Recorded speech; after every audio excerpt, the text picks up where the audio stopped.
नमस्कार मित्रों, मैं Chandrashekhar Birthare CSB self development course के 15वें एपिसोड में आपका बहुत बहुत स्वागत करता हूं। और आज के इस एपिसोड में हम बात करेंगे try to recognise yourself, know yourself. अपने स्वरूप को पहचानें और याद रखें इस दुनिया में आपके जैसा कोई नहीं है। डोंट इमिटेट अदर्स, किसी दूसरे की नकल न करें। तो मित्रों, शुरुआत करते हैं।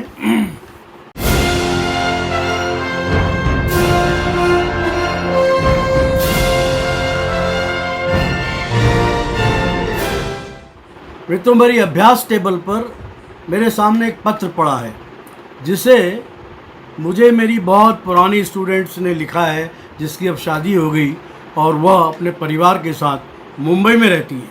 वो लिखती है कि बचपन में मैं बहुत संवेदनशील थी और शर्मीली थी। मैं मोटी थी और मेरे गाल जो फूले हुए रहते थे। मेरी माँ बहुत पुराने ज़माने की सोच थी उनकी, तो वो क्या करती थी कि मुझे हमेशा ढीले कपड़े पहनाती थी। उनका ये मानना था कि ढीले कपड़े जो हैं ज़्यादा चलते हैं और चुस्त और कसे हुए कपड़े, जिसको बोलते हैं ना कि तंग कपड़े, वो बहुत जल्दी फट जाते हैं। इसलिए वे हमेशा मुझे ढीले ढाले कपड़े पहनाती थी। मैं बहुत शर्मीली थी, जैसा मैंने बताया। मैं कहीं कोई पार्टी में नहीं जाती थी। मैंने कभी किसी मौज मस्ती के कार्यक्रम में हिस्सा नहीं लिया। स्कूल में भी जो बाहरी गतिविधियां होती थी मैं उसमें नहीं जा पाती थी, डर के मारे और हिचक के मारे। यहाँ तक कि एथलेटिक्स में भी मैं कुछ इंटरेस्ट नहीं लेती थी। मुझे बहुत शर्म आती थी। मुझे लगता था जैसे मैं सबसे अलग हूँ और मुझे कोई भी नहीं जानता। तो जब मैं बड़ी हुई तो मेरी शादी जो है मुझसे काफ़ी बड़े व्यक्ति से, बड़े उम्र में बड़े व्यक्ति से कर दी गई। अब जो फिर भी मैं चाहती तो बदलना, तो पर मैं नहीं बदली। मैं तो क्या हुआ उसके बाद कि अब जिस ससुराल में मैं गई तो वहाँ मैंने देखा कि वहाँ के लोग बहुत आत्मविश्वासी थे और उसके साथ साथ वो बहुत संतुलित और मितव्ययी जीवन जीते थे। और वो बिल्कुल उसी तरह थे जैसी मैं होना चाहती थी। ठीक है। अब मैंने क्या किया, कोशिश की उनके जैसे बनने की।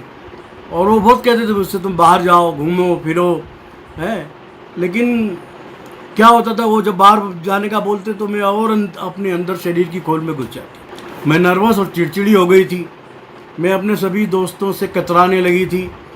मेरी हालत इतनी ख़राब थी कि घंटी की आवाज़ बजती तो मैं कांप जाती थी और मैं हार मान चुकी थी। मैं हर तरफ से निराश हो गई थी। मेरे बातों का अगर पति को पता लगेगा तो वो मेरे बारे में क्या सोचेंगे, वे बहुत नाराज़ हो जाएंगे।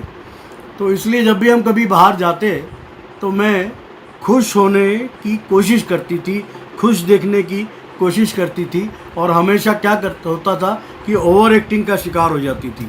मैं हमेशा ओवर एक्टिंग कर देती थी। मैं जानती थी कि मुझसे ओवर एक्टिंग हुई है। मैं इसकी वजह से कई दिनों तक उदास रहती थी। आखिरकार मैं इतना दुखी हो गई, मैंने सोचा ऐसी ज़िंदगी का क्या फ़ायदा। मैं आत्महत्या करने के बारे में सोचने लगी। फिर एक दिन एक सामान्य टिप्पणी ने मेरा जीवन पूरी तरह बदल दिया। मैं अपनी सास के पास बैठी थी और वो मुझे बता रही थी कि उन्होंने अपने बच्चों की परवरिश किस तरह से की। उन्होंने कहा, चाहे कैसी भी स्थितियां रही हों, मैंने हमेशा इस बात पर जोर दिया कि वे वैसे ही दिखें जो जैसे वे सचमुच में हैं, कि वे वैसे ही दिखें जैसे वे सचमुच में हैं। तो अब इसके बाद एक झटके में मुझे महसूस हुआ कि सारे दुख मैंने खुद ही मोल लिए हैं। मैंने अपने आप को ऐसे सांचे में ढालने की कोशिश की है जिससे मेरा असली रूप स्वीकार नहीं करता। मैं रातों रात बदल गई। रातों रात मैंने उस चीज़ को ध्यान से सुना और मैं रातों रात बदल गई। मैंने अपने असली स्वरूप को में रहने का निर्णय किया, अपने पर्सनैलिटी का एनालिसिस किया, मतलब अपने व्यक्तित्व का विश्लेषण किया और उसके बाद मैंने अपने अच्छे गुणों का अध्ययन किया और उसके बाद रंगों और स्टाइलों के बारे में सोचा। मैं फिर क्या किया, मैंने कि दोस्त बनाने के अभियान में जुट गई। मैंने कई दोस्त बना लिए और एक ऐसे संगठन को ज्वाइन कर लिया, हालांकि छोटा था लेकिन बहुत अच्छा संगठन था, जहाँ उसको मैंने उसके एडमिशन ले लिया, उसको ज्वाइन कर लिया। वहाँ रोज़ाना फिर उसके बाद साप्ताहिक मीटिंग भी होती थी। तो एक बार एक साप्ताहिक मीटिंग में मुझे वहाँ के जो सचिव थे, अध्यक्ष थे, उन्होंने माइक पकड़ा दिया और कहा कि आप अपने बारे में कुछ बोलिए। तो मैं तो एकदम घबरा गई, काँप गई कि भाई मैं क्या बोलूँगी।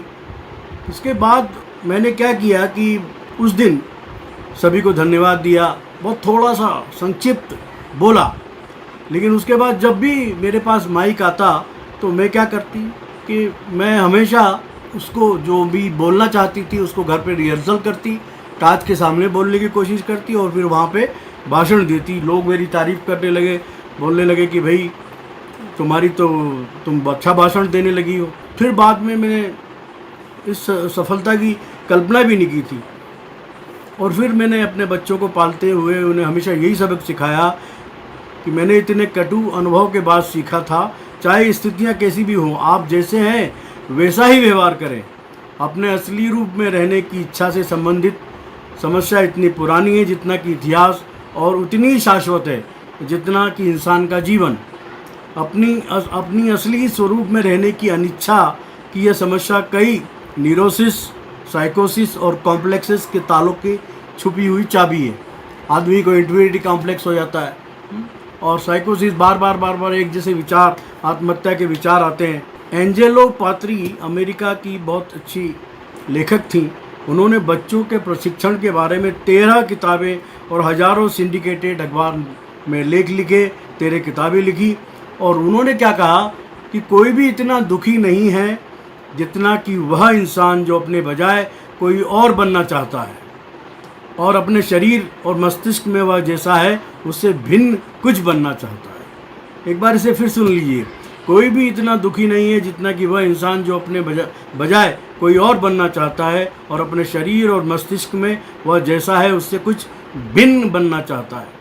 आप जो नहीं हैं वही आप बनने की कोशिश करते हैं, दिखाने की कोशिश करते हैं और अंततः झूठ के एक ऐसे जाल में फंस जाते हैं जिसमें से आपको निकलना बहुत मुश्किल होता है। और आप वह करने लगते हैं जिसे देखकर लोग आपके बारे में सही राय कायम नहीं कर पाते। आज भी बॉलीवुड में कई युवा वर्ग के लड़के फिल्मों में काम करने के लिए आते हैं, परंतु वे अपने असली स्वरूप को वहाँ पर प्रस्तुत नहीं करते। वो पुराने एक्टरों की नकल करते हैं या उनकी शैली को अपनाते हैं। उनके पास कुछ भी अपना नया नहीं रहता, इसलिए क्या वो छोटे छोटे रोल करके अपने आप को भूल जाते हैं। आज भी बॉलीवुड में अगर आपके पास नया कुछ नहीं है, अपना कुछ नया नहीं है और आपकी डायलॉग डिलीवरी की शैली नहीं है, आपके पास अभिनय की कोई नई शैली नहीं है, आपके अभिनय में कोई ताजगी नहीं है, या आप सबसे हटकर अलग अभिनय नहीं करते हैं, इस प्रकार के, तो फिर आपको सफलता मिलना बॉलीवुड में बहुत असंभव है। आपका अपना क्या है वो होना चाहिए। इस प्रकार के व्यक्ति को बॉलीवुड में अच्छे अवसर प्राप्त होते हैं। यही बात बिजनेस की दुनिया में भी लागू होती है। आप बंदर की तरह नकल करके कहीं नहीं पहुंच सकते। आप तोते नहीं बन सकते। बार बार किसी चीज़ को दोहराना, दूसरों की नकल करना, ये तोता। एक प्रसिद्ध उद्योगपति का मानना है कि सबसे सुरक्षित तरीका यह है कि ऐसे लोगों को जितनी संभव हो कंपनी से निकाल दिया जाए, किनको, जो नकल करते हैं, जो दूसरों के देखा देखी अपना काम करते हैं, जिनके पास अपना व्यक्तिगत कुछ अनुभव नहीं है, जो अपने व्यक्तित्व में कोई ऐसी चीज़ नहीं है जो खुद का हो, जो वह होने का, क्या बोलते हैं कि ऐसे लोगों को जल्दी से जल्दी कंपनी से निकाल देना चाहिए जो वह होने की कोशिश करते हैं जो वे नहीं हैं, और जो यह बताने की कोशिश करते हैं कि जो वह नहीं होते। एक बड़ी तेल कंपनी, ऑयल कंपनी के जो रोजगार निर्देशक जो थे, एम्प्लॉयमेंट डायरेक्टर जो थे, मैंने उनसे पूछा कि लोग रोजगार के लिए आवेदन करते हैं तो उस समय आवेदन करते समय कौन सी बड़ी गलती करते हैं, तो उन्होंने ये बताया कि वे अपने असली स्वरूप में नहीं रहते, अपने असली व्यक्तित्व में नहीं रहते और पूरी तरह खुलकर बात करने के बजाय वे अक्सर ऐसे जवाब देते हैं जो आप सुनना चाहते हैं। परंतु यह तरीका सफल नहीं होता, क्योंकि कोई भी नकली चीज़ नहीं चाहता, कोई भी जाली सिक्का नहीं चाहता। एक बस कंडक्टर की लड़की जो अच्छी गायिका बनना चाहती थी, उसका चेहरा सामान्य था लेकिन उसके कुछ दांत जो है बाहर निकले हुए थे। तो वो अच्छा गाती थी। तो एक दिन जब वो एक नाइट क्लब में परफॉर्म कर रही थी, गायन कर रही थी, गा रही थी, तो और गाते गाते क्या करती थी, वो हमेशा अपने दो जो दांत बाहर निकले थे उनको छुपाने की कोशिश करती थी, और उस छुपाने की कोशिश में उसका जो परफॉर्मेंस था वो बिगड़ जाता था, ख़राब हो जाता था, क्योंकि उसका ध्यान दांतों पे लगा रहता था, वो गाने पे उतना कंसंट्रेट नहीं कर पाते थे। तो जिस नाइट क्लब में वो गा रही थी उसी में एक व्यक्ति बैठा था जो संगीत का अच्छा जानकार था। जब उसने गाना बंद किया तो उसने उसको बुलाया, लड़की को, कहा कि भाई तुम बहुत अच्छा गाती हो, मेरे को संगीत का इतना नॉलेज है, इसलिए मैं समझता हूँ, इसलिए मेहरबानी करके तुम्हारे जो दांत बाहर निकले उनको छुपाने की कोशिश मत करो, खूब मुंह खोल के गाओ और खूब मन से गाओ और आनंद लेके गाओ। इस बात को उस लड़की ने गिठान बांध के रख लिया, और अब जब भी वो गाती थी तो पूरी तरह मुंह खोलती थी, और उसके गाने की एक अलग शैली थी, लोग उसे बहुत पसंद करने लगे, और बाद में पता लगा कि वो हॉलीवुड की बहुत प्रसिद्ध गायिका बनी। तो आप जो हो वो अपने आप में अनूठे हो, अनुपम हो, ठीक है।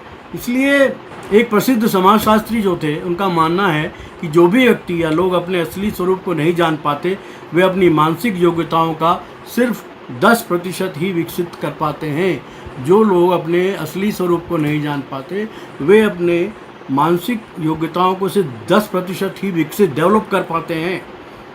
उन्होंने आगे बताया कि हमें जो होना चाहिए उसकी तुलना में हम आधे ही जागृत हैं। हम अपने चारित्रिक और मानसिक संसाधनों का बहुत थोड़ा इस्तेमाल करते हैं। मोटे तौर पर कहा जाए तो इंसान अपनी संभावनाओं का बहुत कम दोहन कर पाता है, बहुत कम एक्सप्लोर कर पाता है। उसके पास ऐसी बहुत सी शक्तियाँ होती हैं जिनका उपयोग करने में वे आदतन असफल रहते हैं। आप में और मुझ में इसी तरह की कई योग्यताएं हैं, इसलिए इस बात की चिंता करने में आपका एक पल भी बर्बाद नहीं करें कि हम दूसरों की तरह नहीं हैं। आप इस संसार में एकदम अनूठे हैं। आप इस संसार में एकदम अनूठे हैं। दुनिया शुरू होने से लेकर आज तक न कोई सदियों में, कोई भविष्य में बिल्कुल आप ही के जिस तरह होगा। आनुवंशिक विज्ञान हमें बताता है कि आप जो हैं वो पूरी तरह से आपके पिता के 23 क्रोमोसोम 23 क्रोमोसोम और आपकी माता के 23 क्रोमोसोम की देन है। इन 46 क्रोमोसोम में वह हर चीज़ शामिल है, निर्धारित है, आपकी विरासत को निर्धारित करती है। हर क्रोमोसोम में दर्जनों से लेकर सैकड़ों जीन्स होते हैं, बल्कि करोड़ों जीन्स होते हैं, और कई बार तो एक जीन इंसान के पूरे जीवन को बदलने की क्षमता रखता है। सच बात तो यह है कि हमें भयावह और अद्भुत तरीके से बनाया गया है। अपने माता पिता की मिलने और समागम के बाद आपकी तरह का निश्चित इंसान पैदा होने की संभावना 3 लाख बिलियन में से एक थी। दूसरे शब्दों में, अगर आपको 3 लाख बिलियन भाई बहन होते तो वे सब के सब आपसे अलग होते। क्या यह अनुमान है नहीं, या वैज्ञानिक सत्य है? यह अनुमान नहीं है, ये साइंटिफिक ट्रुथ है। अगर आप इस बारे में अधिक पढ़ना चाहते हैं तो एमरेड ब्लेम शीनफेल्ड की पुस्तक यू एंड हेरिडिटी पढ़ें। विश्व प्रसिद्ध चैपलिन को संसार में कौन नहीं जानता? Charlie Chaplin. जब वे फिल्मों में आए तो फिल्मों के निर्देशकों ने उन्हें इस बात पर जोर दिया कि चैपलिन उस युग के लोकप्रिय कॉमेडियन, जर्मन कॉमेडियन की नकल करें। परंतु चार्ली चैपलिन को तब तक कामयाबी नहीं मिली जब तक कि उन्होंने अपने असली स्वरूप में अभिनय नहीं किया। तो don't imitate anybody, don't try to follow anybody unless and until you are fully understand him. Okay, तो आप जान लें कि आप अनूठे हैं। आपको इस बात पर खुश होना चाहिए। प्रकृति ने आपको जो दिया है उसका अधिकतम लाभ उठाएं। आप वही गा सकते हैं जो आपके भीतर है, आप वही पेंट कर सकते हैं जो आप हैं, आप वही होते हैं जो आपका अनुभव, माहौल और आनुवंशिकता आपको बनाती है। चाहे अच्छा हो या बुरा, आपको अपने छोटे से बगीचे को संवारना ही चाहिए। चाहे अच्छा हो या बुरा, जीवन के ऑर्केस्ट्रा में आपको अपना छोटा सा वाद्य यंत्र बनाना ही चाहिए। जैसा इमर्सन ने कहा है अपने प्रसिद्ध निबंध में सेल्फ रिलायंस में कहा है कि हर आदमी की शिक्षा में एक ऐसा समय आता है जब वह इस निष्कर्ष पर पहुंचता है कि ईर्ष्या एक अज्ञान है, नकल करना एक तरह की आत्महत्या है। ईर्ष्या एक अज्ञान है और नकल करना एक तरह की आत्महत्या है। ये बहुत प्रसिद्ध वैज्ञानिक, बहुत प्रसिद्ध व्यक्ति और फिलोसोफर इमर्सन ने कहा था। अच्छा हो या बुरा, उसे अपने आप को स्वीकार करना चाहिए। और हालांकि यह विराट सृष्टि अच्छाई से भरी है, परंतु पोषक मक्का का भुट्टा उसे तभी मिल पाता है जब वह उस खेत के टुकड़े पर मेहनत करे जो उसे जोतने के लिए दिया गया है। उसमें जो शक्ति निवास करती है वह प्रकृति में नहीं है और दूसरा कोई नहीं, सिर्फ वही जानता है कि वह क्या कर सकता। अब वह तब तक यह नहीं जानता जब तक कि वह कोशिश ना करे। एक कवि हैं, अमेरिका के बहुत प्रसिद्ध कवि हैं, डगलस मैलोक ने इसे इस तरह कहा, अगर आप पहाड़ की चोटी पर देवदार नहीं हो सकते तो घाटी में झाड़ी ही सही। अगर आप पहाड़ी की चोटी पर देवदार नहीं हो सकते तो घाटी में झाड़ी ही सही, परंतु बनो सबसे बढ़िया झाड़ी, नदी किनारे की एक झाड़ी बनो। अगर आप पेड़ नहीं बन सकते, अगर आप झाड़ी नहीं बन सकते तो घास ही बनो, किसी राजमार्ग की खुशनुमा घास। अगर आप कस्तूरी नहीं बन सकते तो बेस ही बनो, परंतु झील में सबसे जीवंत बेस। हम सभी कप्तान नहीं हो सकते, हम सभी के लिए यहाँ कुछ न कुछ करने के लिए बहुत काम है। कोई और छोटा काम भी हमारे हिस्से में आ सकता है, तो हमें जो करना है वह करीब है। अगर आप राजमार्ग न बना सकें तो पगडंडी ही सही, अगर आप सूरज न बन सकें तो तारा ही सही, और अगर आकार के हिसाब से सफल या असफल नहीं होते, आप जो भी हैं वैसे भी हैं, तो सर्वश्रेष्ठ बने। क्या? सर्वश्रेष्ठ बने। सुख और शांति को उत्पन्न करने वाले मानसिक नजरिए को विकसित करने और चिंता को दूर करने का 5वां नियम है, दूसरों की नकल न करें, अपने आप को जानें और अपने असली स्वरूप में रहें। फिर से दोहरा रहा हूँ कि सुख और शांति को उत्पन्न करने वाले मानसिक नजरिए को विकसित करने और चिंता को दूर करने का 5वां नियम है, दूसरों की नकल न करें और अपने आप को जानें और अपने असली स्वरूप में रहें। तो मित्रों, अब अगले एपिसोड में हम किसी नए विषय के साथ फिर उपस्थित होंगे। तब तक के लिए मैं आपसे विदा लेता हूँ। मैं चंद्रशेखर बिरसरे, मेरी YouTube चैनल है जिसे अगर आपने अभी तक सब्सक्राइब नहीं किया हो तो मेहरबानी करके सब्सक्राइब करें, लाइक करें। बहुत बहुत धन्यवाद। नमस्कार।